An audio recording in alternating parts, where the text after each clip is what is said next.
Today I'll prepare a very short video on blessings. There are different types of blessings also, and it so happens when someone sneezes, the person in his front tells, "Bless you."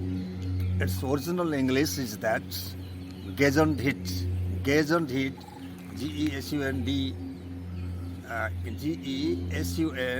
Gesundheit, Gesundheit. So you practice it, Gesundheit.